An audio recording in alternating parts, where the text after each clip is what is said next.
right, sweetie, you ready? Of course. Outside today, reporting live from the beating heart of Nutmeg Country. Outside edition, cable actuated and opinionated.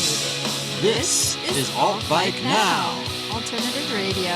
For alternative cyclists. I'm Ronnie Romans. And I'm Arya Vingegaard. Oh, I like that. Thanks for joining us. A little foreshadowing, you know?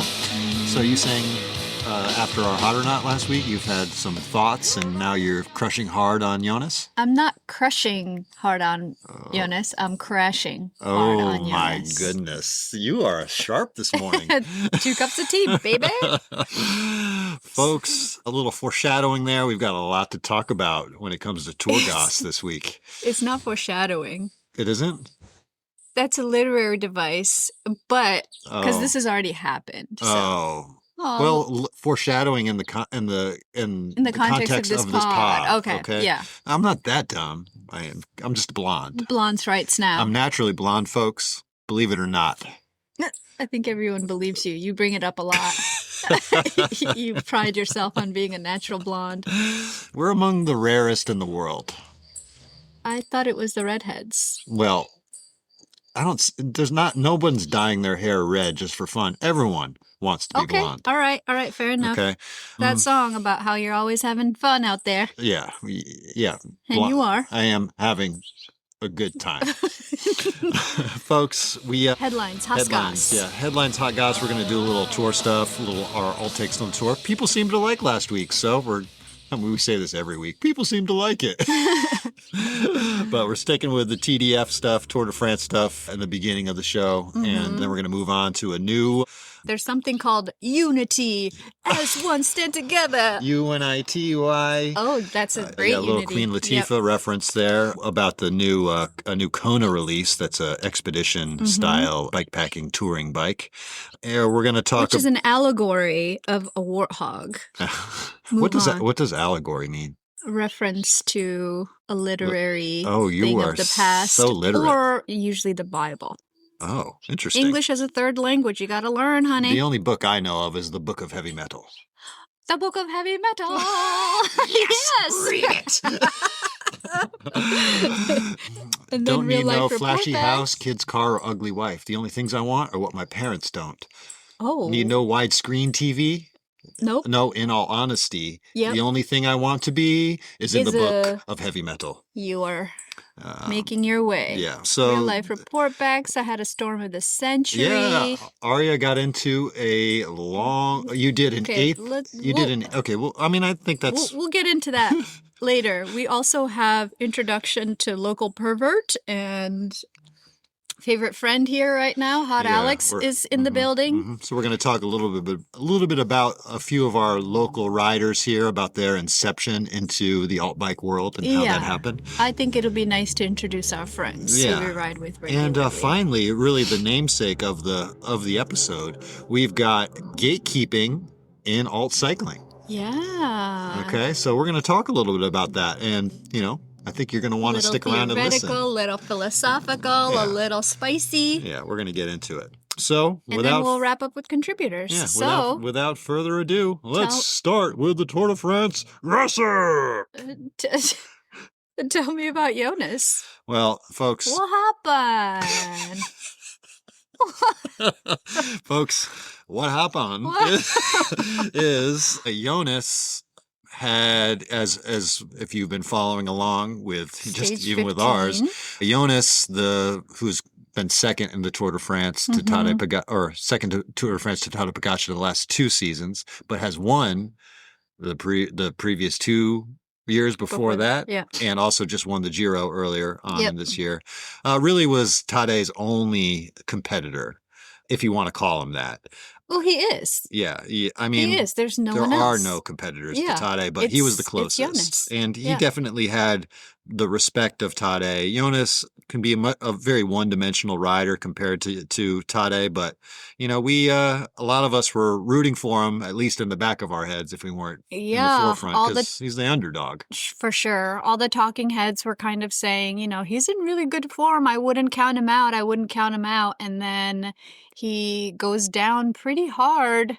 This is stage 15 that he went 15, down? I mean, it was a mountain stage, big mountain stage, one that really favors him with a mountaintop finish. Exactly. That summit finish is his specialty. Mm-hmm. He is crowned as being one of the best or the best mountain rider in living today. Yeah, modern tour history. Living today. Yeah, which is, and everyone today is seemingly leaps and bounds better at what they do than the riders of the past. I'll be the first to admit that.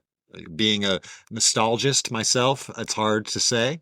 But, we've already had the fastest stage ever of the tour, which is earlier in the week, which is interesting that it had stuck around for 20 something years. It was a stage that Mario Cipollini had, now acclaimed wife beater Mario Cipollini, had won. Mm-hmm. Acclaimed. Could that be I don't think I ever used that word right. Infamous. Abuser of women. Yeah, but domestic. If you take that out of the equation, pretty exciting rider to watch. Terrorist. And he was, obviously a lot of what Chipoisms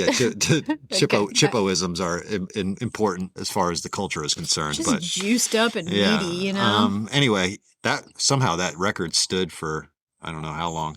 20 plus years. So that was broken. So, I mean, this tour is breaking records left and right. People are going faster than ever. It seems like every year they say that. They say that, but I mean, I guess because it's progressively faster. Yeah. And then when you have someone like Tade kind of just pushing the envelope. Well, that's why the talking heads were saying Jonas is going to do so well, because mm-hmm. he's been crushing his numbers. He's just upped the game. He's doing mm-hmm. better than he's ever done. And he seemed overall really calm. I wouldn't say better than he's ever done. I mean, he's won the tour, and he was not in my opinion, he was not looking, and a lot of other people's opinions, he was just because a shell of what he once was. Well, here's what I'm saying is the pace of the entire peloton has just upped. But Jonas is performing his best numbers ever. Yeah, true. That's what I'm saying.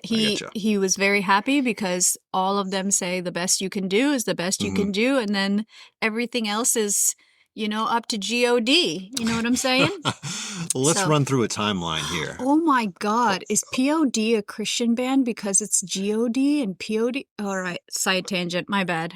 Being outside is very distracting for me. Yeah, I'm looking at birds. I'm looking at the wind. Let's paint a picture for people here. We're outside today because our local pervert, Alex, is working on our bathroom.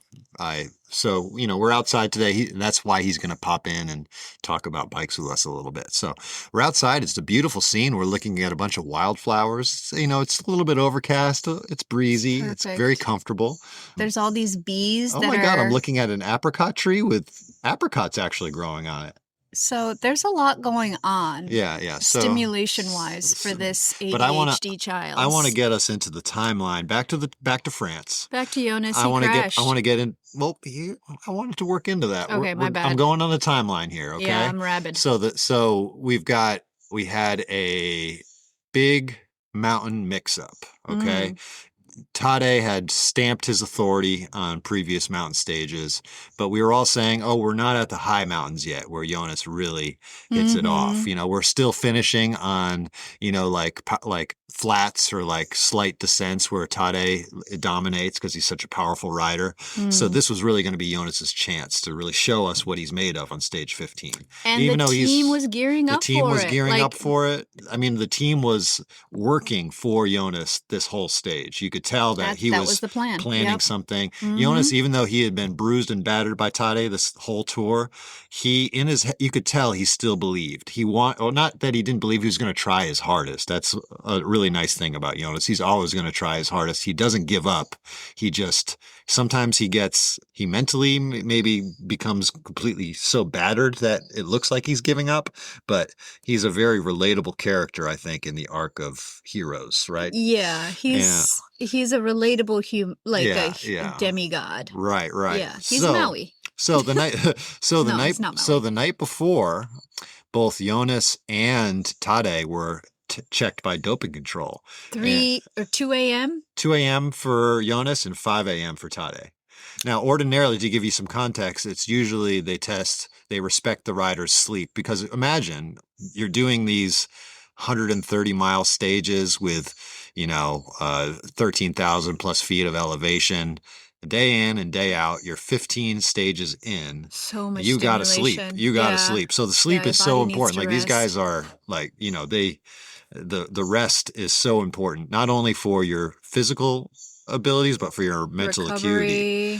And so, generally they don't wake riders up in the middle of the night to test for doping. But I guess the French authorities had, I can't remember the exact terminology, but they had great suspicion, enough suspicion to wake these guys up and test them. A few other teams were tested too. Is that the word? Is that the official word? It was like even more official than that. Ooh. Yeah. I mean, we know it's we all want to leave the doping era behind, but when you're faster than the doping era, it does open up a lot of questions. It's all about the marginal gains and the arrow and the socks. Which I honestly do believe nutrition was so bad before, and it was something from from a nutrition background that I had coming into racing. I was appalled by how little people knew about actual nutrition, and how they were still, gauging it on, as we keep bringing up the horse meat, the cheese wrapped in horse meat, right, or just the popcorn diet to lose weight.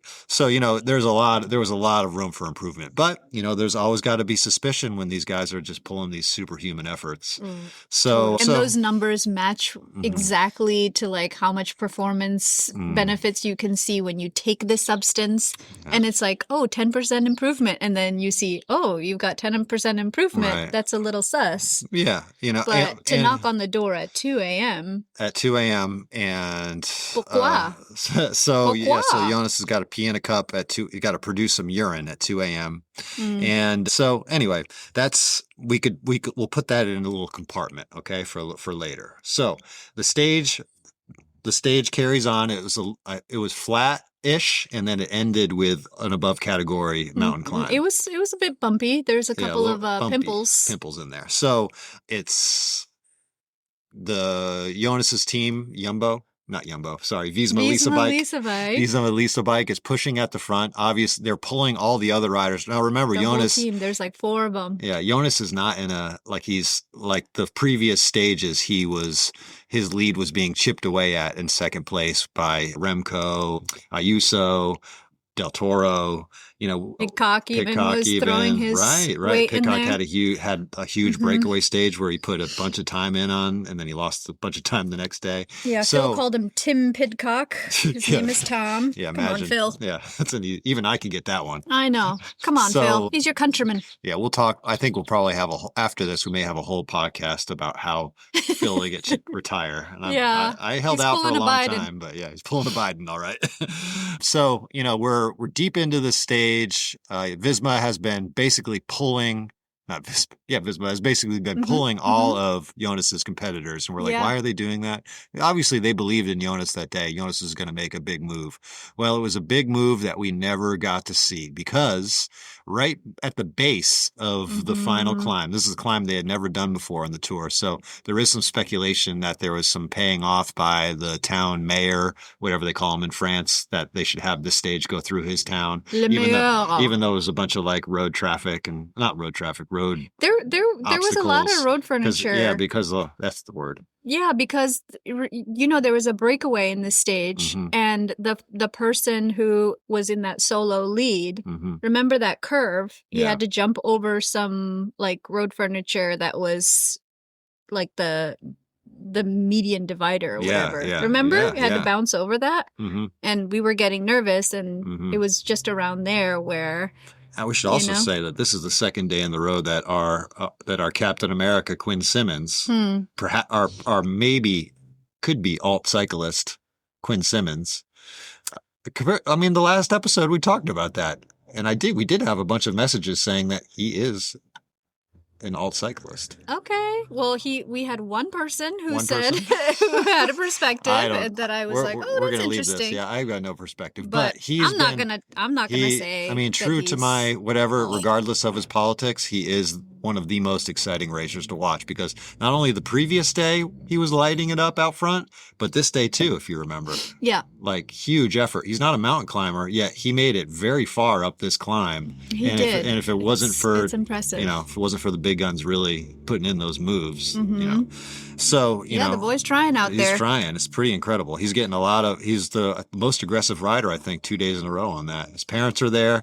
I saw this awesome, I'm on a tangent here, but the stage before when he was out front, his dad gave him like a high five, like from the crowd. It went viral. I saw that live and I thought that was so cool. I mean, imagine like being a cyclist yourself and raising because Quinn Simmons' brother is also a professional cyclist, but raising a kid and brother. Then like seeing them race the Tour de France and be able to high five them from the side of the road while they're leading the Tour de France, like in the front of the pack. In the stars and bars. In a breakaway. Yeah. Like that is beyond my comprehension of coolness. Like I would.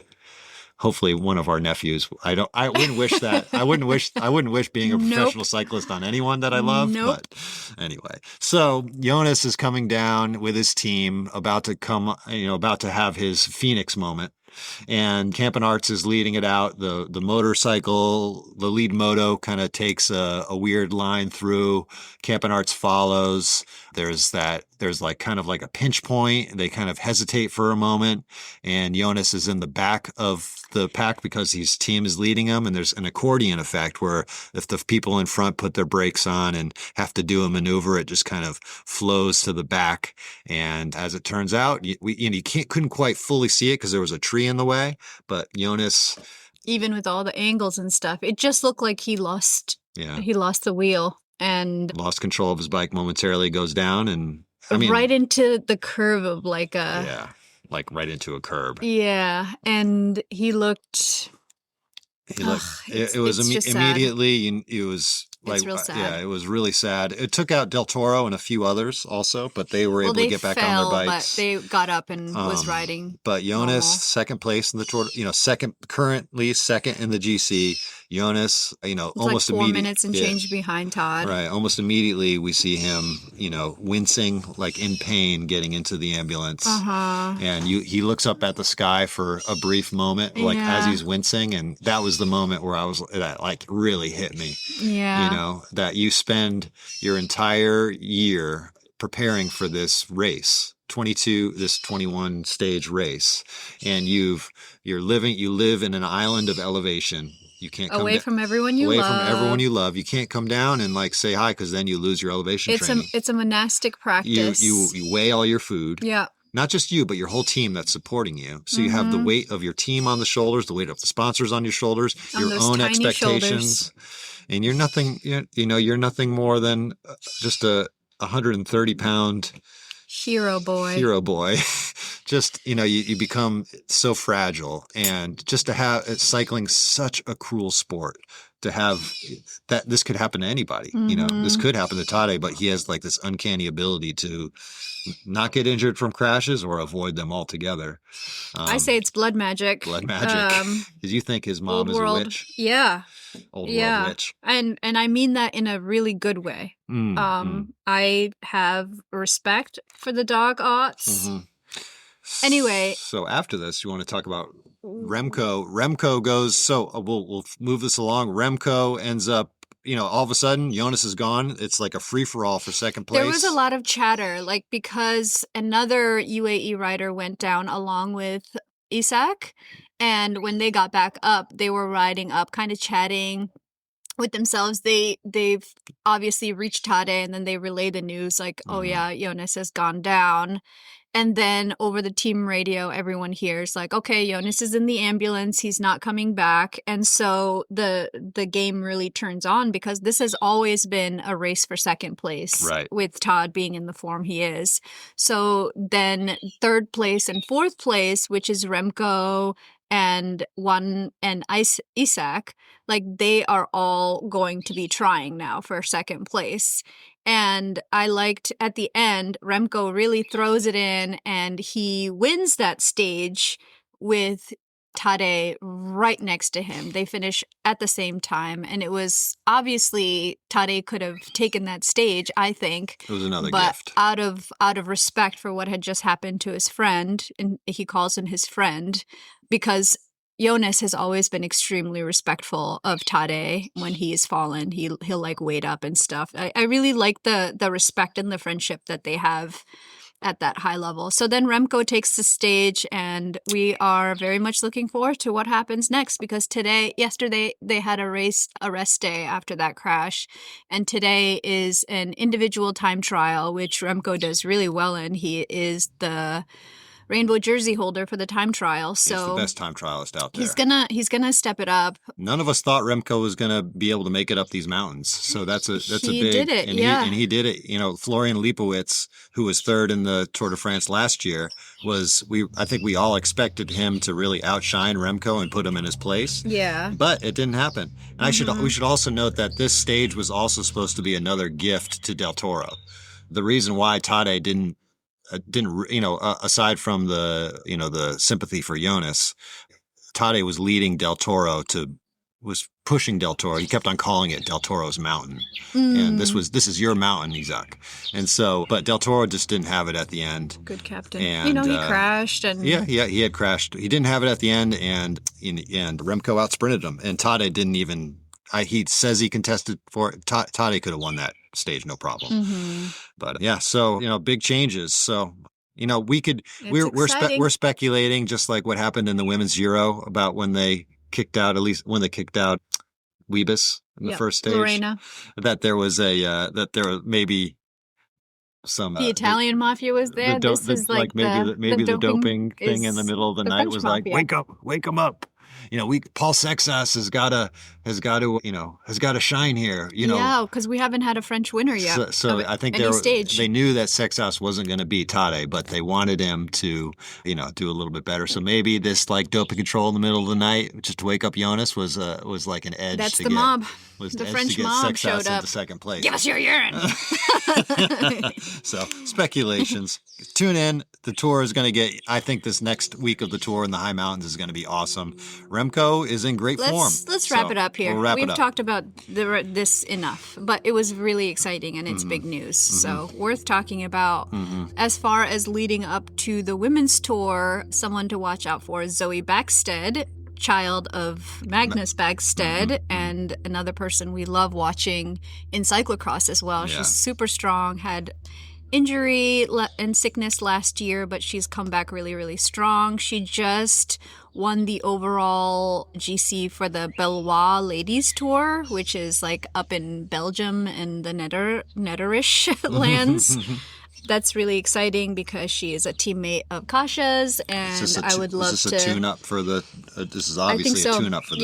Yeah, this is. I mean, not all the superstars were there, but just showing good form. And when does the women's tour start? Early August. So it's going to be exciting. We've got a little time. That's it for the race stuff. Rana, you want to talk about the Kona? Rana, talk about the Kona. Kona Unity, that mixed wheel expedition bike that's got the built-in front rack and a bellied down tube. big alt bike release. This past week, the Kona Unity, a play on words, the Kona Unit. I'm sure many of you know about that bike. That's kind of like been their hardtail that's been in their lineup for a long time. So the Kona Unity, at first glance, time for Jant to toot his horn here. Toot. Please, toot away. Okay, you know what? Let me build this up for you. Okay. In 2017, Ron and I do the Baja Divide major send-off. That tour requires... That was 2016, wasn't it? That was 2017, January. All right. That requires plus tires. That means 3 inches or wider. Right. That's just what the trail It's a big deal at the time, plus tires. Of you. That was real popular. That was the 32-inch of the time were plus tires. It is. So at that time, 2017, let me tell you, Ronnie is getting these ideas about bike that can suit something like this and riding in the desert. An expedition bike. Excuse me. Sorry. that can hold a lot of water, essentially, without making the bike handle all funny. He lovingly called it the swamp thing. Darren built one out for you. And you were riding this thing around in the desert starting in 2018 and into 19. In 2019, there's a Radivis article about it, and it's called Ultra Romance's Warthog. John called it the Warthog Wash Wiper Dirt Tourer. Say that really fast 3 times. Warthog Wash Wiper Dirt Tourer. That's pretty good. And that was in 2019. I'm telling you, if you look at the photos, it looks, I mean, minus the bellied thing, the down tube belly, it's the Geo looks very, very similar. Ron was able to squeeze a fat tire up there. That's a 5-incher, ladies. If you can hear me, it's 5 inches thick. Thick, and not long. That's thick. So that was up there, and then plus tire, just a 3-incher in the back. So set up like that kind of a mullet. And then today we have the Kona Unity. I was like, I almost called it the UNITY. As one stand together, unity. Evolution's gotta come. Okay, so this is also set up like a mullet. As in, it's got a 700C or 29er front and a 27.5 rear. Yeah. So, I don't quite know why they mix sizes. Maybe for more bag clearance in the rear. I didn't read into it. No say. But I know this bike works because I've ridden it in my interpretation. It's got very similar geometry, mainly being, when we built the Swamp Thing Warthog Wash Wiper, it was based around the geometry for the Geometron. Nikolai, Finnish brand, made the Geometron, which was the first. That sounds cool. Yeah, I mean, I took a lot from. Yeah, I love those futuristic words like that.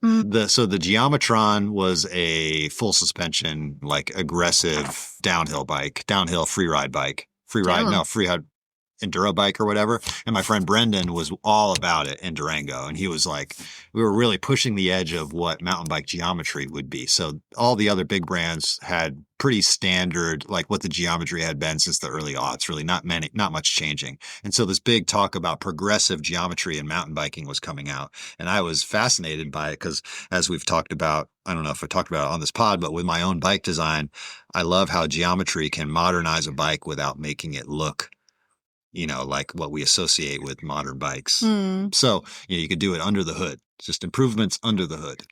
And so you lengthen the top tube, steeper seat tube angle, slacker head tube angle. So this Kona Unity has got the same thing. It's got a 75-degree seat tube angle, 65-degree head tube angle, and with a huge triangle. And that huge triangle, you could fit all your water in there. I had a custom frame, Connor, I can't remember his last name, Connor Oberst in Tucson at the time. He was a young guy and he was making these giant water bladders. So he made me a custom water bladder that fit in that triangle, and it was 12 liters. I could fit 12 liters of water. Oh, I remember. You remember that? 12 liters of water in my triangle. Oh, yeah, I remember that bag for sure. Yeah. But I remember Connor because he was the first one, cool. Side note, who on a camping trip brought eggs and made eggs for breakfast. Brought an advanced little guy. egg crackers. He was like 21 he was like 21 or 22 at the time. Yeah. Anyway, advanced guy. Tucson, born and raised in Tucson. I think he lives in Durango now. I saw him there last year when I was on my birthday ride. He was like across the street, and I was like, "Holy shit! Hey, Connor!" And then we dipped into trails. Didn't have time. Anyway, so cool bike, expedition based, which is really cool. They've also got a built-in front rack, which I didn't have that on. Didn't have that. It looks super beefy. Stable, looks beefy. I would say, knowing these like expedition type bikes, you could take these things anywhere and everywhere. It's not going to be something you're going to want to ride around unloaded. So it's really only for trips. Big trips. It's not something that you're just going to be like, you know what, I'm going out for a little ride. Going to take my big old Warthog Unity bike. But truly an expedition as bike. far as like an expedition, by taking like, without racks, well, you have your built-in rack, taking everything out there and having it not adversely affect the handling of the bike. That bike, when I was out on trails, I did a multi-day trip in the San Juans, and I think we were out for 6 days, and I didn't even like top up on water. Just for fun. I was just like, how much water can I bring out here? That's cool. And you just don't feel it. You have so much traction because of all of the weight in there. But make sure you get a low gear, obviously. Yeah, I mean, you've definitely got the pie dish in the back there because you can fit it. And this is the kind of bike that animates for me all kinds of like backcountry riding. Some of my favorite stuff is when you're really out there and it feels like you are really out there in the wild and you still have everything you need on your bike for days and days. Like that is such a good feeling, am I right? Yeah, Even though it's a heavy bike day, but it animates so much adventure for me. Is that same deal for you? Like we're already thinking about all the big trips that we've done. Yeah. I mean, this is really kind of cool. It's not going to be a bike that you use much. But the times that you use it, you're gonna love it. It's a tour specific. You want to disappear. I think I love it. I'm all about like narrow use case scenarios for bikes. I love it because that helps you really build out your stable. If you've got the room, and I like building bikes like specific for certain like trail networks and things around here. And this is something that really plays into that. The expedition bike, I think everyone's got to, cool. even if you only use it once, it's going to be life changing. Not the bike ride, but the actual shit that you get into out there. Exactly. It opens up a lot more variety out there on what you can do on a bike. What you can comfortably do on a bike and have fun doing it. So cool. I'm loving looking at this. So cool up on you, Kona. Nice. Yep. So you could check it out on all of the websites right now. Rana is done on Kana. Rana is done on Kana, folks. Okay, what do we got? And good job designing this bike in 2018, 2017. Thank you. I knew I was on to something. I didn't have quite I remember releasing that, or soft releasing it, and getting emails from Bike Radar, Cycling News, and like a few other outlets, and being so confused. But they were like really into like, what are you doing, man? Yeah. Hey, they were like, oh, he's doing bikes. I was like, no, I don't know what I'm doing. But I guess that was the first bike that you that I had I was like, designed. Okay, we might do it. Oh yeah, Danny and Carla. Oh yeah, I made one for him. That's right. We made one for him, and I think he's still riding it. Yeah, but that was our sponsored athlete at the time. That's right. Perdido in BT is the because we were already moving out of being on the road full time, and I was like, well, we got to pay someone else to be out, or not pay, but I wanted to have a team rider, kind of how Matt from Crust had done with Romancer for me. Yeah, and so I was like, okay, and so Danny did some awesome rides on that. We did the Camino Diablo with him on that. That's right. In the deep sand. Yeah, it worked great. So, cool stuff. That's when I met Samantha. Yes. So, let's put a bow on that and move on to Storm of the Century with Arya. Finger God. You did. I want to just say, I think promises were made. Promises were kept. So out of your all right, listeners, 800 miles that you've logged in this year, and an eighth of that done in one day. Yeah. Recently. So it wasn't a century proper. I was shy 5. Mm-hmm. I think that's cooler. You think so? Yeah. I mean, I was shy 4.16. I always like to do if it's going to be a century, I'll keep it at 99. Just love like, edging. Just to be like, it's like such a flex. You're like, centuries don't mean anything to me. 99. I just was on a ride. Well, I'm not that way. Yeah. I do love going triple digits. But I'm also very okay with 95. I had a great day. I took my road bike out and mostly stuck to roads, although I hit some gravel because I must if I want to enjoy myself. It can't just Paint a picture. What bike are you on? I'm on the Cannondale pre-CAD bike. It's red. A road bike. It's a road bike. I already said it's a road bike. Great little fast car. It's red, the color of speed. And it weighs, I think, like 19 pounds. Tell us about the what kind of tires have we got? What do we got? We got some. I mean, we got we got the fattest tire we could fit in there, which is a 30. Which is a 30, and it's not a size that Ultra Dynamico made, sadly. Yeah, so your average speed would be quite a bit higher. If it would be a lot higher, I would say. If I was riding on race casing, Ultra Dynamico, best in the industry. What are on there? What tires are on there? Those are Challenge. Right. What's it? Perry-Roubaix, something. So there's a slight amount of protection on it. But I do, Challenge.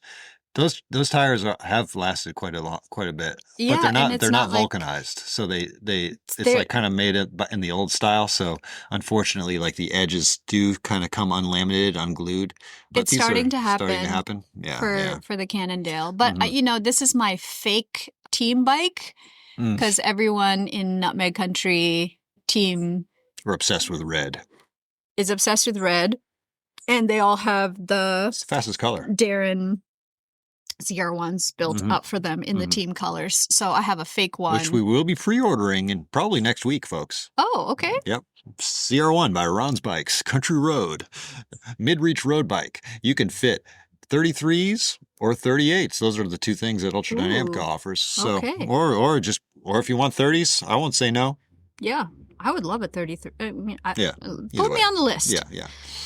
If possible. But yeah, beautiful ride. It's riding roads. I used to ride all the time when I was doing my centuries with the full moon regularly.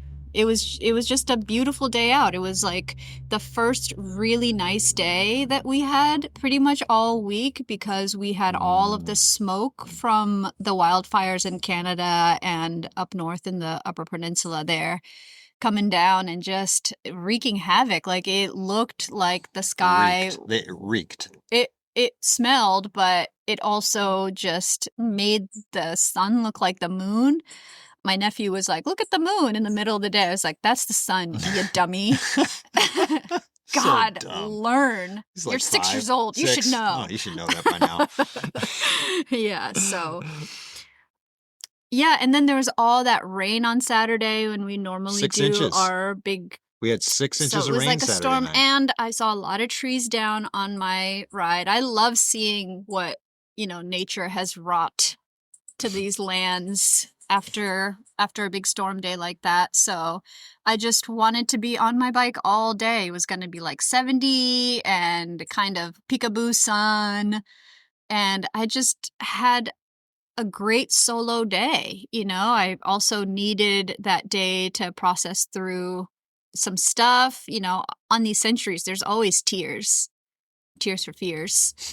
And yeah, just love it for all kinds of mental and physical upkeep. And I was pretty fast. I think my fastest century I've ever done was at Mid-South a bunch of years ago with you and Patrick. Like everybody was there. And I did like 105 in 13 miles. Really? Average. You averaged 13 miles an hour? I did. I checked my activities. What was the elevation gain on It wasn't much. Okay. It was, I think I want to say like 4 or 5. And the one that I just did, 95 with 5,737, completed in 7:56, 7 hours 56 minutes. So I averaged 12. Which is very good for me, just like right off the bat like we here. Said, only 700 miles in the legs this year prior to that. Yeah. So yeah, I was very impressed. I just think you're so cool that when I was on a ride with the guys and they're like, "Where's Arya today?" And I was like, "Extreme Arya, out doing a century." Yeah, the pendulum has swung to the extreme side. It's the extreme side, and they're like, "Wow!" And I was like, it's pretty fucking cool that my sweetheart is capable of so much and can perform at this level, just like, when you set your mind to it and you do it. I guess there's something about, what is that about these century rides that makes them so doable for you? I think it's just being outside all day. And so but you're not necessarily like an outside all day type of person though. Yeah, I could not, but I think for my type of mind, there's like so many decisions you have to make in a day. Like, what are you going to eat? What are you going to do in this hour and that hour? What are the tasks? Like, all of that melts away, and you just become laser focused on like, I've got my food in my bag. I've got the route downloaded. Like, for 10 hours, I am doing this singular thing that is moving my body through space, like the best I can. And the decision-making fatigue goes away. Like, all of the daily stuff kind of melts away, and you're just like in it. You're in the moment, and you can kind of like check out almost of your day to day, and like the drudgery of every day, like dishes and deciding on dinner and all this stuff goes away, and you can just be. And I think that's the thing about Centuries that I love so much, is just a whole day to yourself to just be out there and deal with whatever comes up. And I'm really proud of myself for this specific one because I kept my breaks really short. Like, all the past Centuries I've done, they have always been, I'm out there for like 12 hours. I was only out there for 9.5 hours, and it was very intentional of like taking breaks whenever I wanted, but I just didn't linger too long. Yeah, I was shocked with how quickly you got that done. Yeah. I didn't linger too long. And while I was riding, I was very conscious of like keeping my pace and my speed up. So I was kind of locked in and really enjoyed myself. Like, the self-talk I had in my head was like, you are going to do this in sub 8 hours.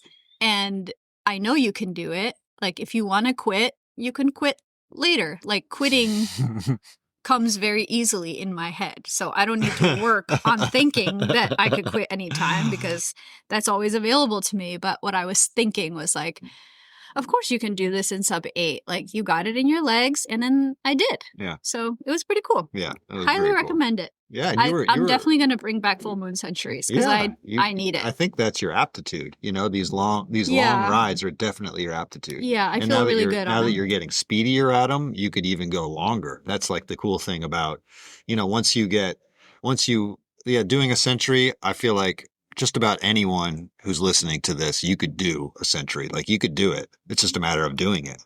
You know, if you keep eating, that's the yes. I had a lot of food. Eating, Sarah Swallow told me this once. I really liked that the only thing you like on a bike tour, you could go as long as you want. You just keep eating. That's all it takes. You just got to keep on giving the body fuel that it likes, and not like making your stomach sick. But, you know, if you keep on giving your body calories, you'd be amazed with what it can do. Yeah. And so, yeah, I think, you know, as you get faster with it, you could start doing like 150. You could do 200. You could start doing these randoneering rides, and I don't know. But you know, it's just I don't do that. Well, Samantha and I talked on the phone yesterday, and we did bring up QBP. Paris Brest Paris again, because that's just like something. There's more exciting races for sure, but because it's so historic, the first one, and there's a structure to it that like brings in group efforts and like gearing up for it. It's in 2027. I don't know. I keep flirting with it. I don't know. I could see you liking that. Yeah, me personally. Hell to the no. I don't ever want to be on my bike for that long. Like that. I do. Yeah, and you do. We have these different. Yeah. I'm always afraid of. Yeah, I'm I have the moderate approach. You have the extreme approach. Yeah. That's why I'm the extremist and Ronnie's the moderate. In politics as well. So that wraps up the Storm of the Century, doesn't it? It sure does. I'm really proud of you for getting out there and doing that. That was really cool. Thank you. I hadn't done ride that long since the Tour Divide 2023. Wow. Yeah. Is that real? Yeah, that's real. I had not done a century. She's back. Or anywhere close. She's back since then, and it feels really good, I must say. Yeah. Oh, I'm curious to when we get to talk about this next one. Hopefully, just a month away.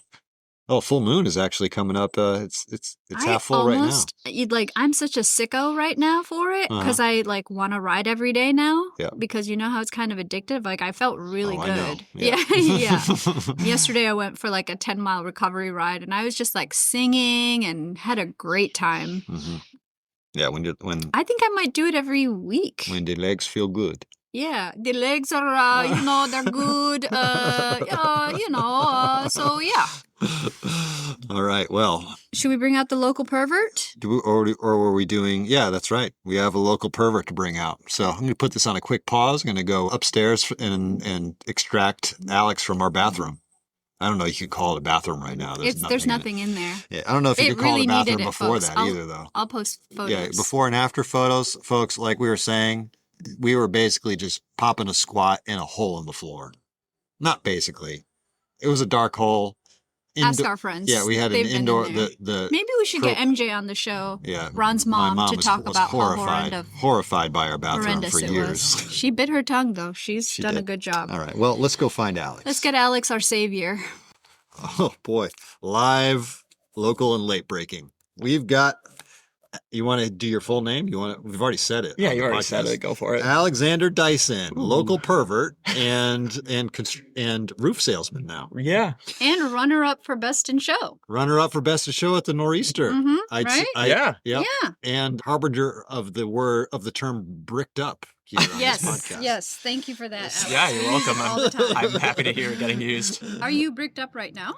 We're getting there. This is a big moment for you. Yeah. So only the second guest. This is the first live guest. I guess Taylor was a live guest, but the first in-person guest. Yeah. I know. What a fall from grace. It's gone from Taylor Finney to local pervert.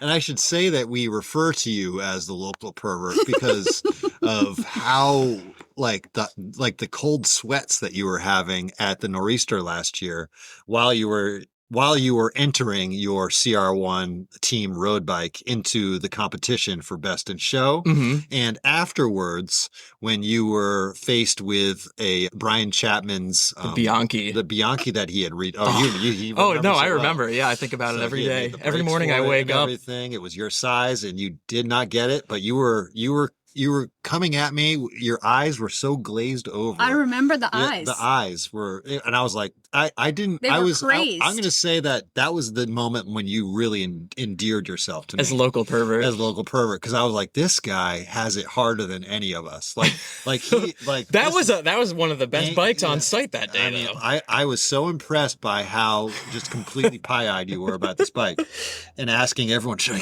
get it? And I was like, wow, this is something else. So it was the eyes of a jungle cat as it's about to pounce on its prey. You know how they get all big and a jungle cat. They get low and they're about to lunge. I implore your listeners to go and look up the bike I'm talking about because it is a beautiful bike. It was a trashed Bianchi that Brian Chapman got his hands on, totally refinished. I think he took out some dents, repainted it, just this lusty silver. And he made the brakes. Handmade the brakes. That alone. And oh my God, trying those brakes, it's like, you grab them at first and you're like, that's a little soft, but no, you keep going. It's perfectly modulated. Yeah. You're saying all the words I love. So let's start. We already said your name. Yes. Where'd you grow up? West Hartford, Connecticut. Hey. With a hint of the Philadelphia area. Hint of the Philadelphia area? Yeah. Okay. From ages... Cream cheese? Yes, exactly. Okay. Yeah, from ages 8 to 13, I was outside of Philly, in the suburbs. So then, but 13 and beyond, you're back in Hartford. Yes. West Hartford. West Hartford. Let's be clear. West Hartford. Although I lived in Hartford a lot in my adult years. Yep. Okay. And I could see a Zin in your lip right now. Oh, yeah. So this is also our Zin master. Yes. Bringing the edge to Nutmeg Country. Call him Howard. What's your age, if you don't mind me asking? 34 next week. Okay. And same as you. You're turning 21 next week, right? Yeah, just about. Yeah. That's right. We do. He's barely legal. We don't share a birthday, but it's one day apart, right? Yeah. So a fellow Leo here, folks, and it is our season. We are roaring. Indeed. Roar with me just off to the side of the mic. Roar. Okay. Well. And shout out fellow Leo Joe Cruz. Yeah. Yep. Joe Cruz. Shout out. Oh, he was in my dream last night too. And Brian Walsh. We got a lot of Leos right around. Yeah. Okay. So in our own crew here. Yeah. So when you were growing up, what was your, what were you into? I want to lead. We're going to tie this into what got you into curated bikes. So use that context, please. Yeah, I'd say as a teenager is mostly skateboards and marijuana. Okay, solid. And then when I was 17, I got a like 1982 2 or 3 Puch Odyssey. Okay. That I immediately stripped down and got a fixed gear rear wheel for. So what year is this? This was 2009. Okay. So the height of fixie culture. Still pretty, you are advanced because that's still, you're still within the restraints of, it hadn't quite jumped the shark yet, the fixed gear movement. Maybe it had, but you're 2009. You're still there. You're still there. If you go beyond, if you're getting into fixed gears beyond 2010, then you're probably delivering for Jimmy John. But so at this time, what got me into it was my friend Paul showed me. Want to shout out Paul? I'll shout out Paul Pilipishin, my childhood friend who we've been. How you say it? Yeah, Pilipishin. Okay. We've been getting him deep into the alt bikes lately. So we grew up skateboarding and riding bikes together, and I remember we stumbled across the Macaframa video. If you remember the Macaframa guys, they were like a fixed gear team club cult out in San Francisco. Oh, but different than MASH? Different than MASH. Is this like alt MASH?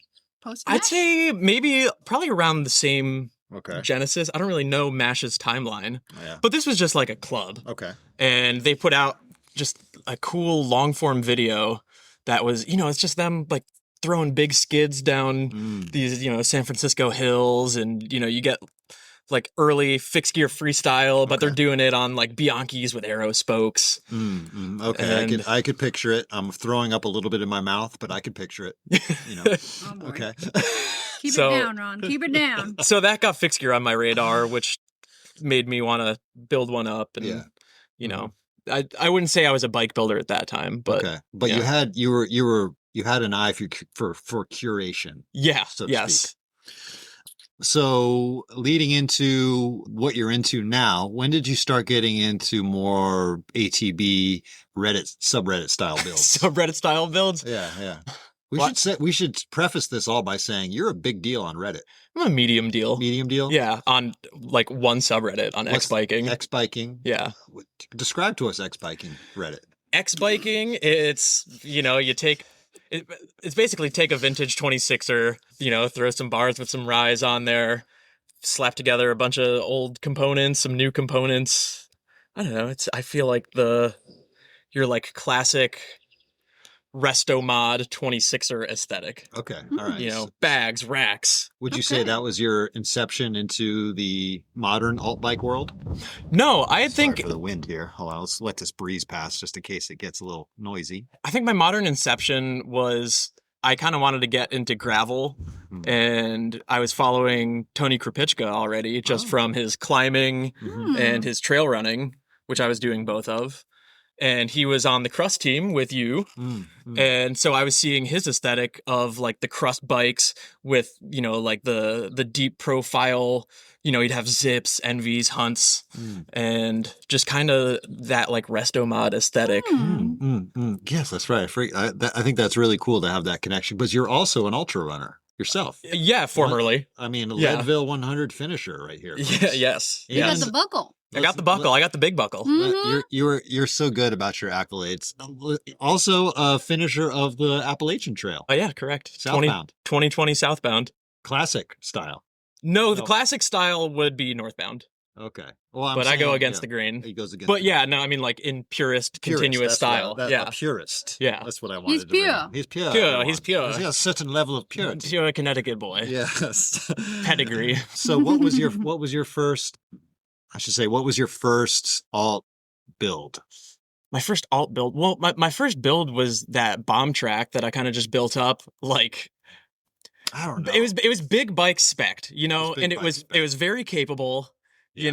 That was 650 by 50. Okay. I built it up. At this point, I figured out that you lived 30 minutes away, and then you were promoting the spring fling, and that was my first what I thought was a gravel ride. Oh, you thought that was a gravel ride? I thought that was a gravel ride. It's not a gravel ride, folks. Pure ATV.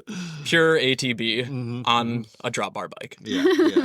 So 50s, that's pretty good, though. Yeah, 50s. I got through it. So that was that build, and I remember going on a few. That was when we started inviting you on some, because you were obviously an endurance guy. So I knew you could. Sicko. I knew you're a real sicko. I knew you could get out. I knew you could get down with these longer rides with us. Yeah.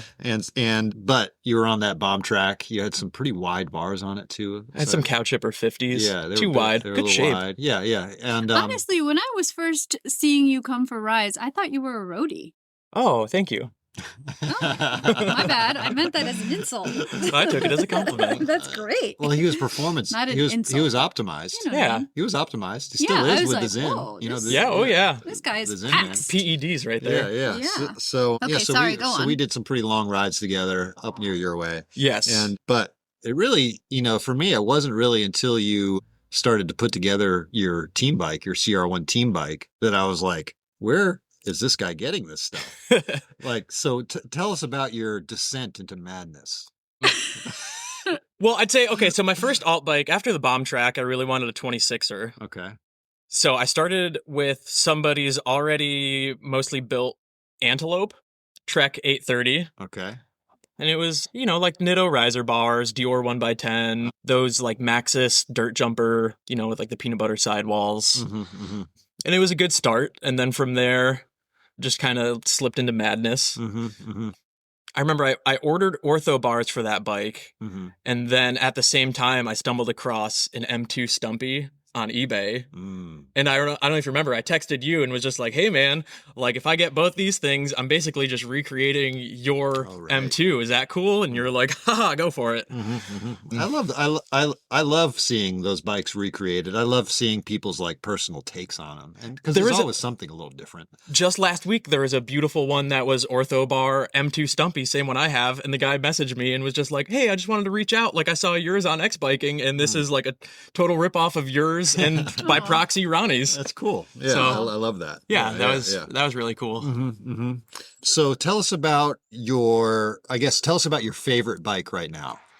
How many? First off, how many bikes do you have? So actually, I want to start this over. Try again. Yep. How many bikes did you have when you first built up that bomb track? So your inception into madness. That was my third. I had. So did you have 3 bikes in the stable at that point? Yes. And what were they?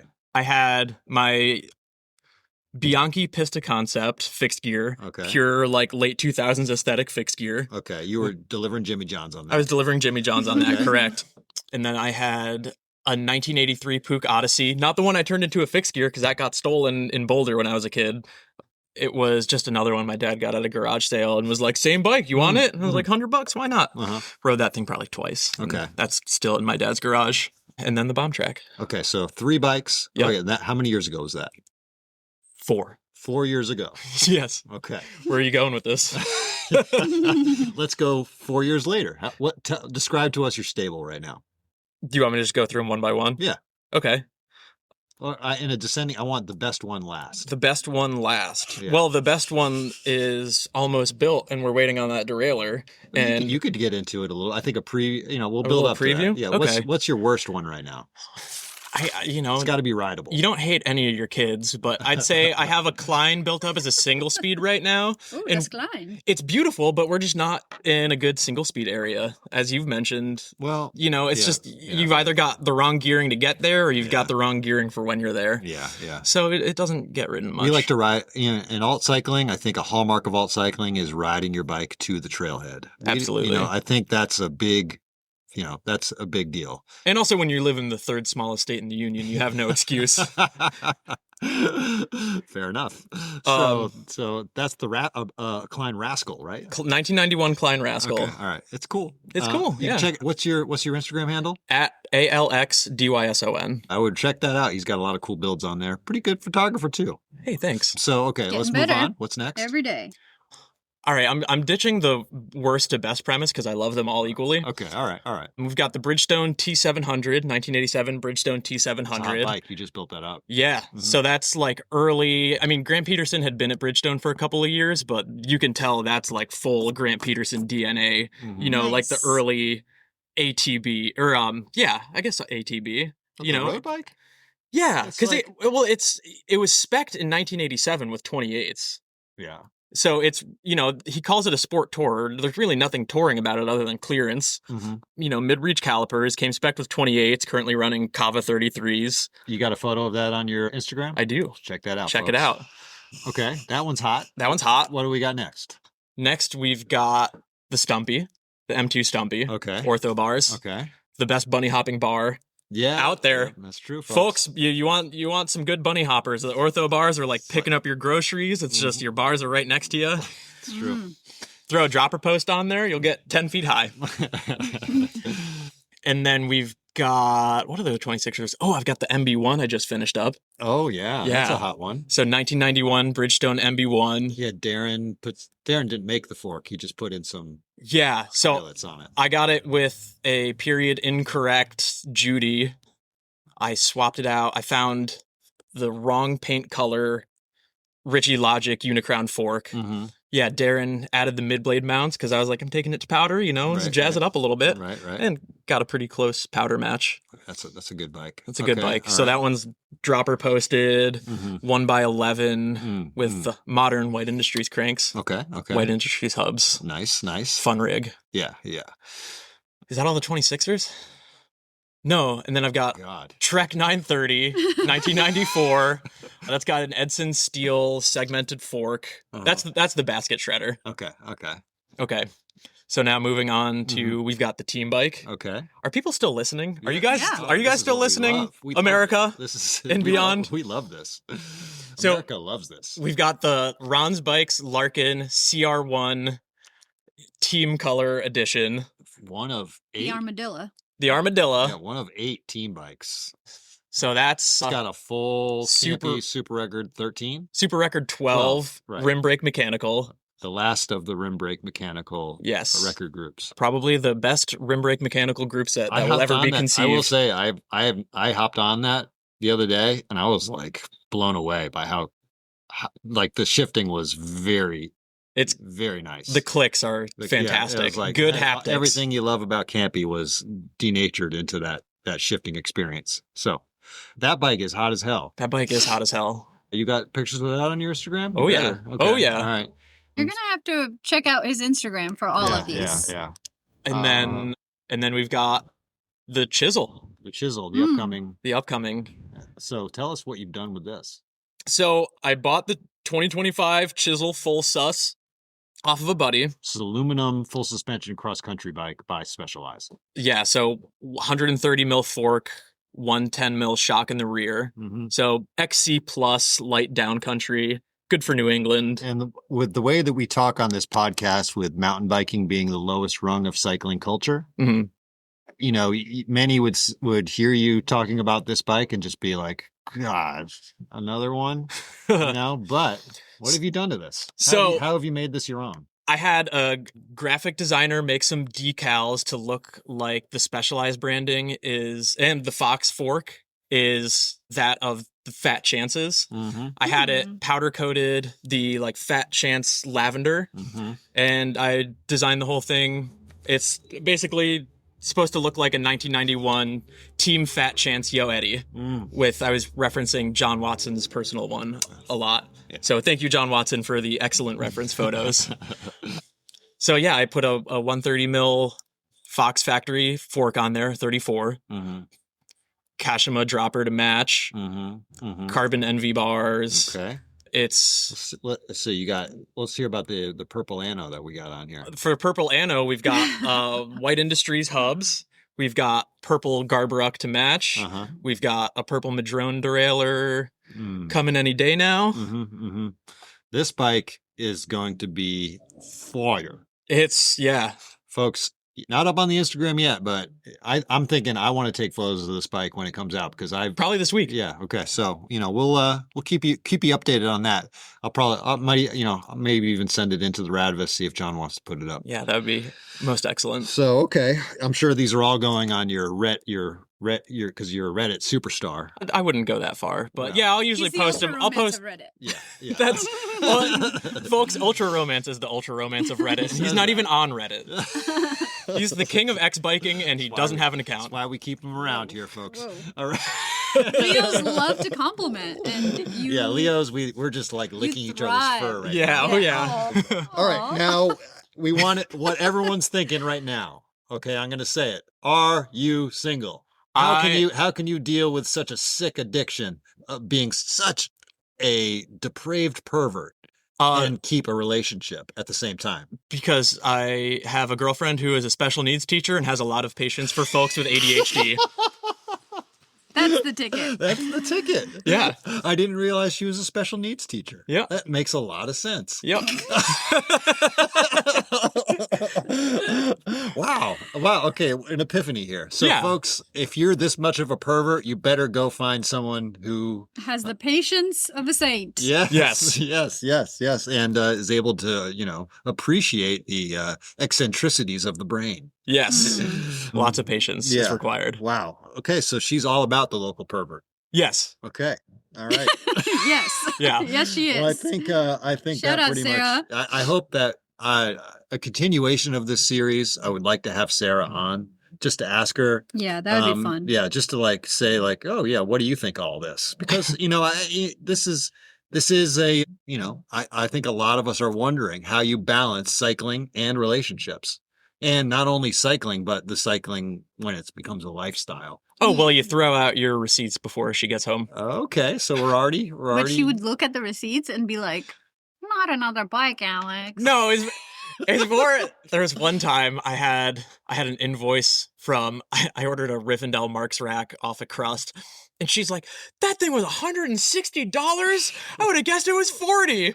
I was like, I got to start hiding those slips from now on. Oh, yeah. Okay. If you're going to balk at that So, price. so we won't bring that up with her. Yeah, so we won't tell her how much Garbara cranks are. Yeah. Okay. All right. I'm getting them at cost. Yeah. Ay. All right. Well. I would love to have her on. Yeah. We're going to have her on. At some point. Just tell her all of this information. Yeah, I'll give her fair warning. What have you been hiding? Yeah. I think a lot of us alt cyclists out there are wondering how you even get a girlfriend in the first place. Like we're all wondering how we get our first girlfriends, because we're such deep nerds. This is Hot Alex. This is Hot Alex, though, folks. This is an exception. This is everyone's housewife's fantasy. Have the construction man come over and unclog the toilet and come downstairs and be like, "Well, I did that." Laying pipe. I'm laying pipe in here. Which I will be doing later today at your house, by the way. Literal pipe laying, not the metaphorical. And last week when you had your hands all covered in our fecal matter after removing our toilet, Arya was feeding you cherries. That was nice. Filthy. That was very thoughtful. Thank you for that. I got consent. Well, we're already an hour and 8 minutes into this podcast, and you have given us some serious content here. I think everyone's going to really content. You are. I know. Yeah, you are on it. Megan Thee Stallion was wearing a shirt that said "This is cunt" or something. So this is fresh cunt. in the Okay. It's fresh in the brain. All right. I'm bummed I missed tour talk. What did you guys talk about? Well, you'll have to listen. All right. You'll have to listen like everyone else. All right. Hopefully if they fast forwarded through that to this. I don't know. Folks, we are going to conclude this segment. Oh, wait, one more bike. I still have the. Oh, jeez, of course. I have the Alumax. Oh, yes, of course. You have that's right. For this bathroom, a work trade. We got I don't know if y'all saw the kind of like, what would you call that color? Butternut? Curry. Ooh, I like that. Yeah, a curry colored Alumax that Alex is going to be building up. Can't wait. I mean, honestly, in our group, I love the way that Troy builds bikes. Troy and I have kind of been riffing off one another for years, though. So it's cool to have this influx of like new energy and how you seriously are talented in your vision for the builds. Hey, thanks, Ron. And not only that, but you've been my biggest inspiration along the way. You're a sponge for not only the culture, but for how to actually do. You build your own wheels. You do all this stuff. You're relatively new to cycling, yet you're able to do so much. And so I think that kind of leads into our next discussion on gatekeeping in cycling. You know. Oh, there's also the country fixed. Oh, you have another button? You have the country fixed? Gosh, yeah. Keep thinking. You are a complete pervert. Yeah, you love that one. I love that one. You are, oh my God, you are disgusting. Yeah, it's true. That towel is stiff. Dude, it's 1:10. Do we even have time to get into gatekeeping and cycling? Totally. Okay. Totally. All right. Yeah, people like the long pods. So yeah, I listen to podcasts. Feel free to stick around if you want, or if you need to get back to work. We're talking about we're here right now. It'll only be another 20 minutes or so, but maybe I do have to work on your bathroom, but also I'm on my own clock, so fuck it. That's right. All right, well, folks, gatekeeping and cycling is gatekeeping alt. That is kind of like what we're thinking here. Now, I'm going to pass it off to Arya because you've got some sociological expertise to lend to this. Well, the Webster Dictionary defines gatekeeping as... Okay, but seriously, let's figure out what gatekeeping actually is, and then we could get into the meat and potatoes, because or the tofu and potatoes, because there was a viral video, like reel or something that I saw, and you saw too. Maybe you saw as well. No, Sally saw it. Sal saw it too, and because I was talking to her about what it means. This person said, like, they used to ride bikes that were fast bikes and had to wear spandex, but all kind of ends up being a uniform too, and there's gatekeeping within, like, not party pacing, I guess. I'm doing a very bad job at synthesizing what this guy was saying, but basically that, like, it's the SLC punk take, is punks end up looking like each other, and then they have to have the uniform to even be punk, when the whole thing is you're trying not to fit in, or you're just doing your own thing. And use the word gatekeeping, which is what got us going on this. And I really like gatekeeping as a concept in theory, but I think because people know this word, they use it and without really thinking about it, because it's lexiconic. And gatekeeping refers to, like, restricting.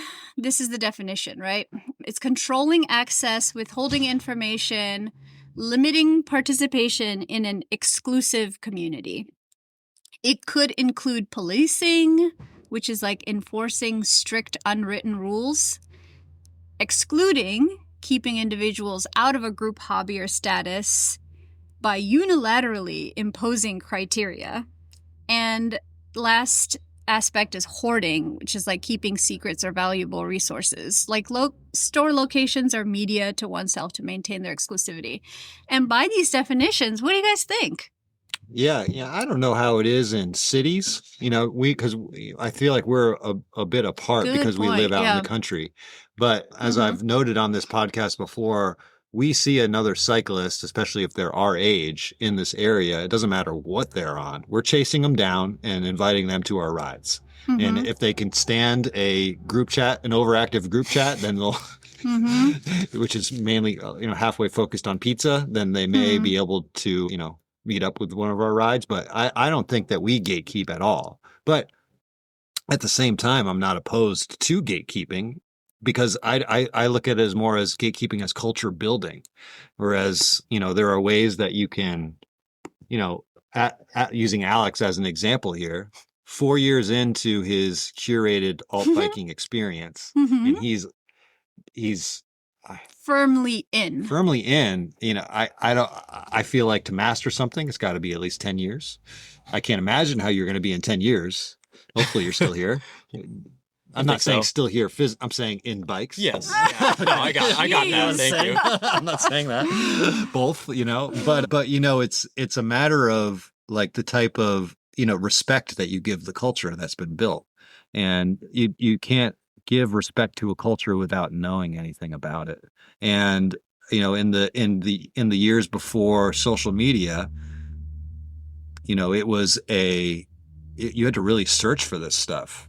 You had to really, you couldn't, you either had to know some old head who knew way more than you did and had lived the bike life for decades, or you had to go on Sheldon Brown's website and navigate the the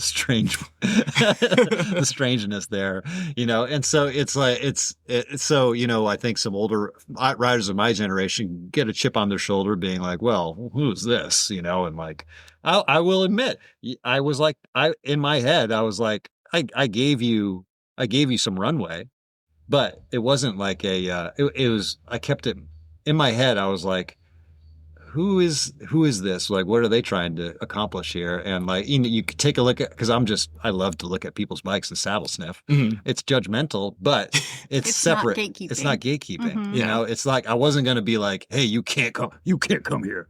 Oh, wait a minute. Hey, man. That bag is wrong. What tires are these? I wasn't like, oh, Maxxis, you can't come. Yeah, no, you were come along. You were quiet about it for a couple of years. It's not. It's so. I guess that would be I want to be as inclusive as possible when it comes to cycling, but you've got to also, first off, you got to be able to keep up with the ride, because it's, if there is a drop ride. If there's a bunch of people on the ride, they don't want to be waiting around, and we have which we rarely do drop rides. Yeah, right. That's usually just like our summer sicko. Yeah, if rides. You have a real long day, you got to get the miles in. You don't want to be waiting up for someone. So there is gatekeeping that happens with that, whereas you just don't have time to wait. That's like fitness level gatekeeping, which I think is different than cultural gatekeeping when it comes to like costumes or, rituals or objects of worship. Yeah, the objects of worship, I think. Make culture. I love the objects of worship. I feel like is very integral to our culture. Yeah. Talismans, we call them on X biking. Yeah, okay. Oh, yeah. Tell us a talisman that they talk about in X biking. Well, your talismanic parts are going to be your your classic crank sets. Also, to tie into this, I think there is an alt cycling uniform. There is like an archetypical bike that is alt. Okay. Mm-hmm. That's your White Industries cranks, White Industries or Chris King hubs, Brooks B17 saddle, Berthaud saddle,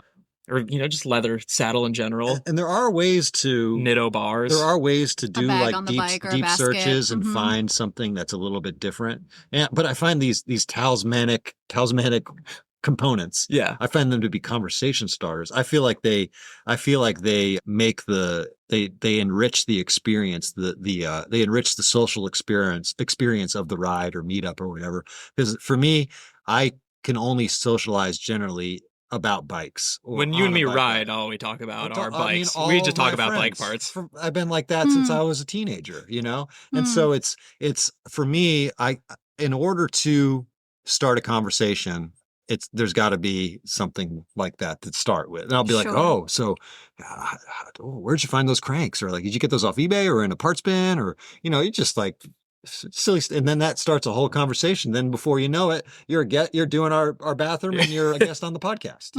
It's just like they're great conversation starters. And yeah, it can be, again, cities could be an entirely different. And I look forward to hearing from our listeners, like what their experiences are. What's Portland like? What's Austin like? Are like what's people, San Francisco? Like, are people like kicking you out of rides because you don't have the uniform? They better not be. Like, that's crazy, and so it's because what I see is like, yeah, you have these talismanic friendships, whatever, because you recognize something in each other. It's like finding somebody like yourself out in the wild, and so like you connect. T-shirt, like a band T-shirt. Like a band T-shirt, but then... Which also a part of the alt cycling uniform. Yeah.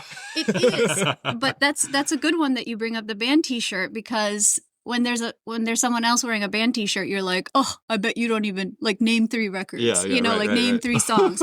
That's where the gatekeeping starts. But I don't think that happens in what you guys are talking about, where you recognize a White Industries delicious something and you go up and talk about it. Mm-hmm. Because, gender essentialism says that men connect talking about things and women connect talking about more abstract things. Yeah. So it makes sense for that kind of connection, which is anti-gatekeeping. I mean, the origins of if I could get into the theory of gatekeeping, started with social psychologist Kurt Lewin in 1943, but he was talking about how like food is decided by a household, like what food a household eats is decided by like the woman because she's going shopping for the food. So whatever she's buying, you're eating, there's like nothing else but that. And then this other guy, David Manning White, added more of like the mass communication aspect of gatekeeping, which is like how you get information filtered through like the news or whatever it is, which I think is more relative to what we're talking about right now, is because it's like, how do you get the information? Like, how did you learn all this stuff, Alex? You had access to somebody. And like all of this information isn't really gatekept unless it's behind a paywall, like but the Radivus isn't against a paywall. Sheldon Brown's website is extremely accessible. People are talking all the time and making videos and reels about like what's on my bike, what I'm wearing. Like there is so much information that I'm not really. There isn't it. You're right about that. There is no gatekeeping now because it's all out there. Like if you want that information, there's no one holding it back from you. It's so much out there. And as far as like culture, like when gatekeeping, I think the point of that reel at the end, it was culture. When culture is gatekept, the culture disappears. I don't. That's the opposite of what I would think. Like gatekeeping is the culture. Well, gatekeeping is in the way that I think we're talking about it, where there is like these. I guess there's different ways to interpret gatekeeping, right? Where it's like you've got to have some rules, otherwise there's no culture to like adhere yourself to. But it's not rules, but you know what I mean. Like there's got to be the markers where you recognize each other. Yeah, there's definitely like an aesthetic format, but I think there's plenty of ways to. Let me tell you, if I saw somebody who I didn't know who followed that aesthetic format and like rode by our house right now or something, I'd be grabbing my bike, like chasing them down, being like, "Where'd you come from? Where are you? Want to come?" It's. Like, that's how you met Eddie. That's how I met Eddie. That's how I met a lot of people. You've done that. You've literally done that. Before. Because he was on Salsa or Kona or something? No, he was on a Surly Straggler. Okay, And he had like a tie-dye shirt on and a ponytail. And he rode by my parents' house in Clinton, like where there's nothing cool going on. And this guy rides by and I chased him down. And this is before you and I started dating. So when was this?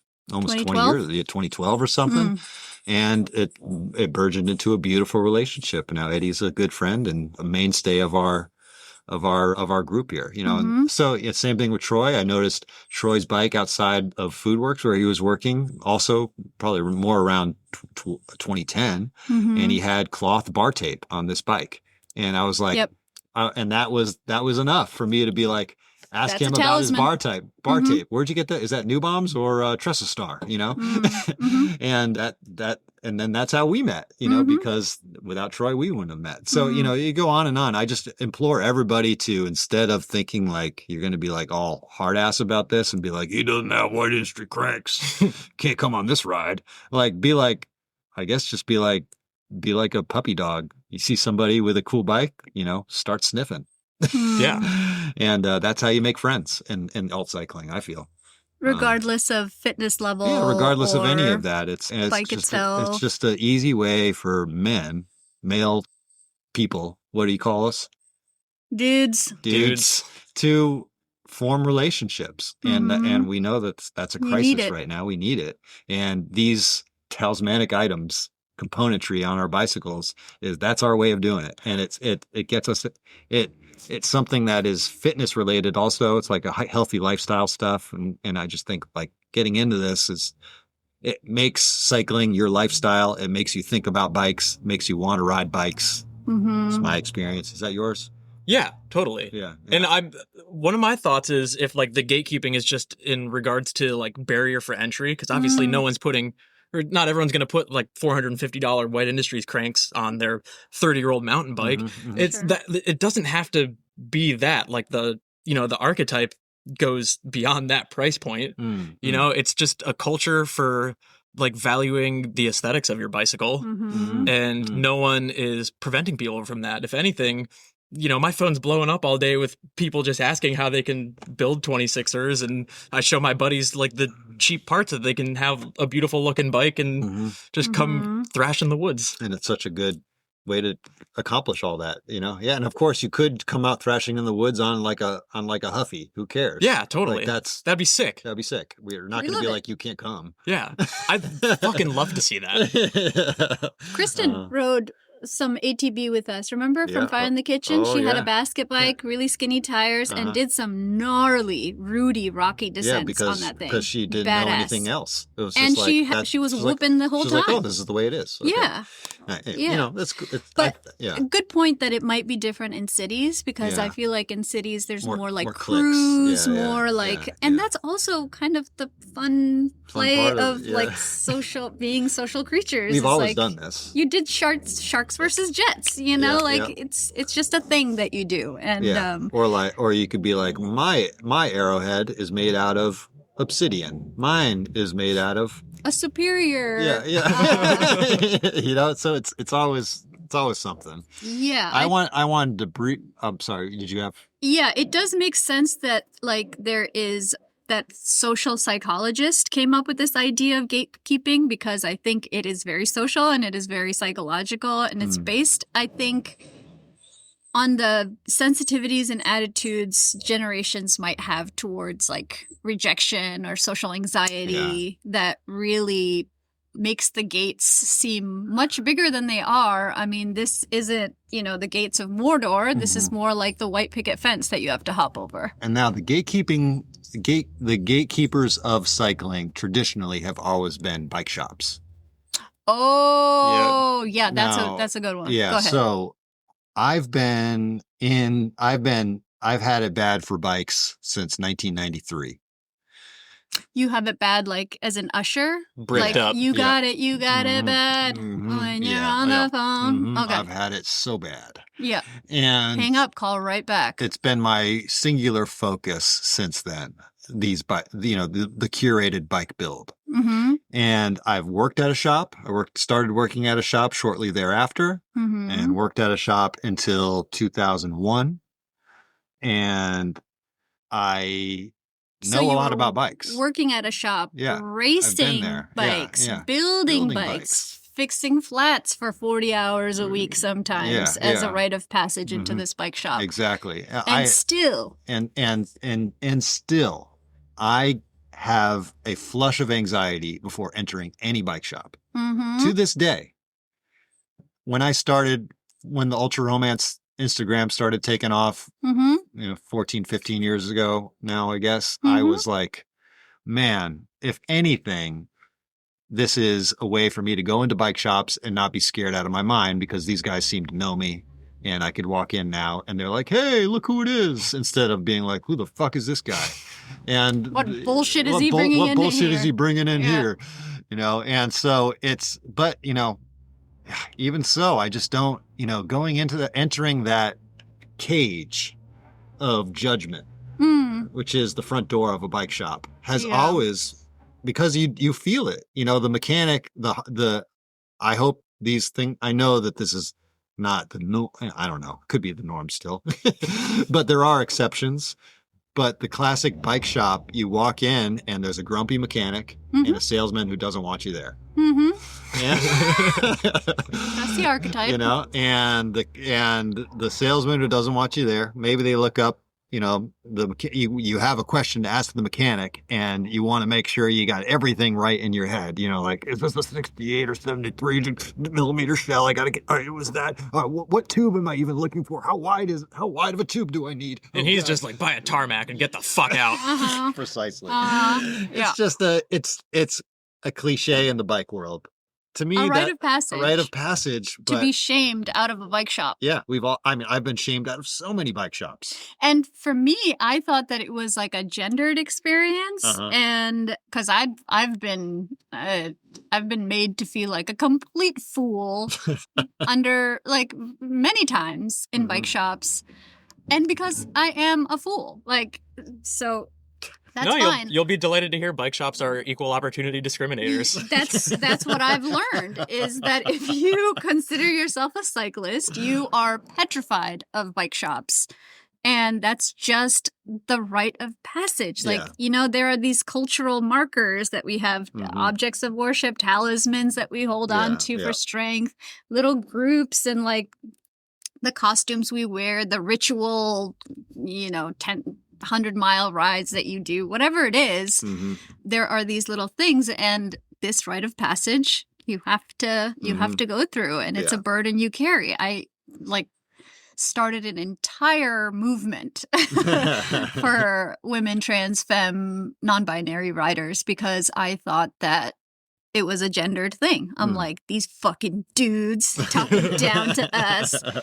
And we did. And now there are so many channels for all different kinds of identity people to find their group. Like there's Boston Queers on Wheels right up there who do racing stuff. They'll be doing camping stuff.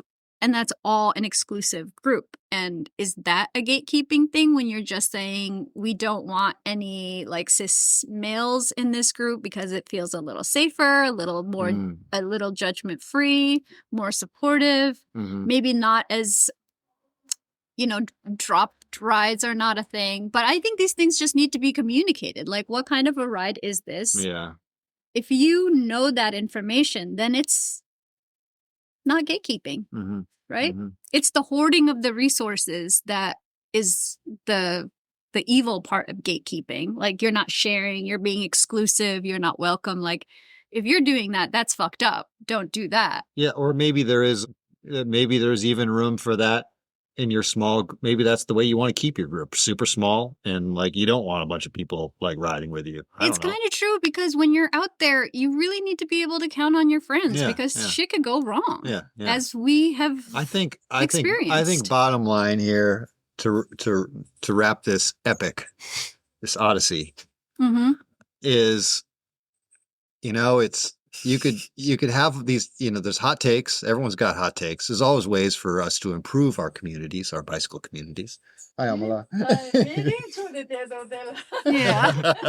We gotta have Amala on talking about That's her. my mom. It's we don't even keep this podcast. Anyone can just come walking in here. The way that you could feel that you're wearing a uniform and that the uniform is something you could branch out from that and do your own thing and still bring it to that community. It depends upon who you're riding with and who your riding friends are. I don't think it's a matter of the necessarily gatekeeping. Maybe you got to check who your friends are and what kind of attitude they have. Sure, there's always going to be a uniform, but uniforms are in a certain level of sameness, and people get so down, being like, "Oh, my style's been copped again. Now everyone's doing this. Now I got to do something different." And you could subconsciously think about, I don't think I realize when I'm about to do something different or whatever. It's just it just happens. And it's not, you don't ever feel like I need to oh, people say oh, steel bikes, now you moved on to aluminum or whatever, and it's no, I just want aluminum bike. It's not it's still metal. Yeah. No, I moved on to aluminum bikes in 1993. Yeah, it doesn't, even that, I don't even care. It's just a matter of, no, this is what I like right now, and so and yeah, it could be a certain level of sameness. Everyone's wearing Bedrock sandals because they're awesome, or everyone's wearing Umbros because they work. It's or everyone's, they're accessible. Yeah, accessible. Yeah. Or everyone's got Swift bags, everyone's got Ron's bags, or whatever. It's because they're a good product. Everyone's got ultra dynamic tires. Everyone's got ultra dynamic because they are the best. That's why. Those speed deltas.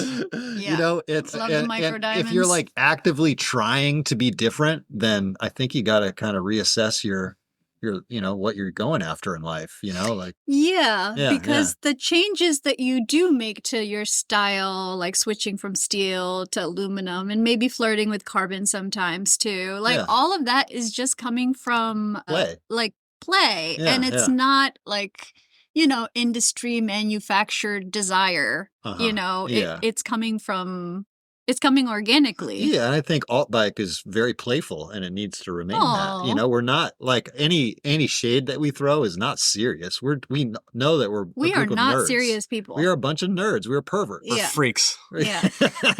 Yeah. You know, and we're proud, and I think that's part of our tribe here. You know. Oh boy. I used that word. Please.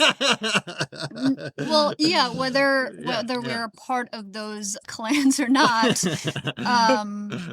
it is like a definitive culture that has like musical tastes, you know, and there are people that already exist with those tastes. And so you bring them together, makes the world a little less lonely. You're just looking for yourself out there and in a playful way. The world is serious enough that this tool that we have, the bicycle, which is for play, shouldn't, it's not a serious thing. It's not a serious thing. You can take it really seriously. You can, I mean, take it seriously as in like this is your lifestyle, this is your life, like you should basically mindful, intentional about it. Like I'm into a healthy lifestyle that connects me with like-minded friends and individuals, and I can get outside away from my screen and interact with the world in a beautiful way. You know, on aboard the bicycle. Mm-hmm. You know, or you can just complain. Mm-hmm. Yeah. You know, so let's you got any final thoughts here, folks? And if you're going to complain, find a friend that you can complain. Yeah, and then start your own thing. And then the gate's open. The gates are open. Yeah, complain together. That's a great way to connect. Yeah. We got any final thoughts before we wrap it up here? Gatekeeping. Well, I could keep rambling about bikes until the cows come home, so I'm just going to cut it off here. here. Cut it off there. We'll have you back on for part 2 well, I don't know. Are we going to have you on with Sarah? I don't know if we want Sarah alone. I'll warm it up to her, yeah. She's kind of shy. We'll see how she likes the idea. All right, folks. Well, I really hope that you have enjoyed this longest ever episode of Alt Bike Now. Oh, one more bike. I have the Gary Fisher. Oh my God, that's right. That's a good one. It's a hybrid. 1995 Gary Fisher Alfresco hybrid. The Trek 750 with a Gary Fisher paint job. What you got on there? Tires. Ultra Dynamica, Rosé, 700 by 42. Yeah, those old hybrids, sleepers, folks. Sleepers, the 750s, beautiful. Oh, man, okay. All right. New contributors. Let's get into that. Who do we got? Thank you for your contributions, Carl Severin. Cool name. Robin McCall. Nicholas Appleby. Any relation to the chain? Adam Johnson. Alex Getty. And Eric Wetland. All right. Thanks, y'all. Thanks for the ice cream money. We've got ice cream for days. We could even have ice cream for our friends now. Wow. Can I have ice cream? Yes. Yes, you could have ice cream. You and Sarah get ice cream. Nice. On us. We will not gatekeep this ice cream endeavor. The best place to get ice cream is Honeycomb in Chester. Chester, Connecticut, folks. Shared. If you haven't been, it's the Paris of nutmeg country. We've got Honeycomb. We've got Minnow Coffee. Oh, yeah. We're going to be moving into its permanent location in October. Exciting. It's going to be the official Chester hub of the Nor'easter this year. We've got the Nor'easter coming up. Exciting. We got the Nor'easter coming up. All right, folks. Well, Alex, you got a bike ready for the Best in Show? Yeah, I'm going to do the chisel. Hell yeah. Yeah. All right. I would recommend. All right, folks. Well, it's been a great episode. Been great hanging with my friends here, talking about bikes. Thanks for having me. Yes. Thank you for coming on, Alex. Thank you for making our bathroom a little bit more manageable. A little bit. Happy to help. Making a bathroom a bathroom. Until next week, folks. I hope y'all have a good one.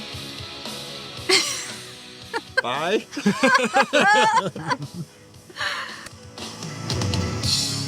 You're not